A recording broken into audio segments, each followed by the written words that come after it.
I can promise you one thing. After watching this video, if you go back and watch Joker, you will see a detail and more clear picture of what was going on in that story. That's a statement from your fellow YouTuber. Yuck. I'm going to pretend like Joker 2 didn't happen, and I expect you to do the same, because otherwise we cannot move forward. It's not about money, it's about sending a message. So in the opening scene, Arthur Fleck gets attacked by a bunch of kids, bullies, teenagers.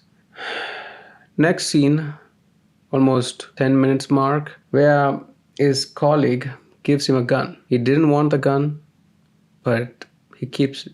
So exactly end of Act 1, Arthur gets bullied again, and this time he has a defense, which is the gun. So he uses the gun, which is the turning point in the story. End of Act 1, the story takes a new direction. That is just the plot. Joker doesn't need to be there to make this plot work.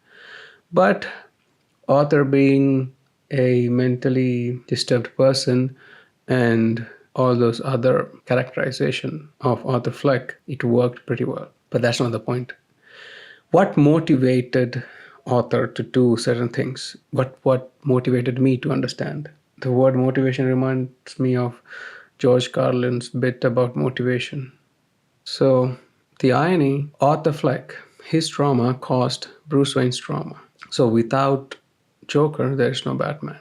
So Gotham's true villain is Thomas Wayne. He should have wore a condom, but hey, with $1 billion, couldn't afford a condom. Also, the fact even Bruce and Arthur share similar childhood trauma. But the one different thing I noticed in Bruce's life, and what made Arthur a villain and what made Bruce a hero. The obvious thing is Arthur didn't have any money. Basic needs, he couldn't survive, no medical, so that's, you need money to be a hero. Simple as that. That's the moral of the story. The other important thing, that even though Bruce Wayne lost his father as Arthur Fleck, Bruce then got Alfred. So in a way that kind of saved him to be a better man, a better person in the society, and use his father's wealth to fight crimes and be a playboy in the daytime. So people do the other way around. In Dark Knight, The Dark Knight, Christopher Nolan's version, Joker demands the Batman to remove his mask in the interrogation scene. And he says the only way to live in this world is without rules, which is make Batman remove his mask and reveal who is under that mask.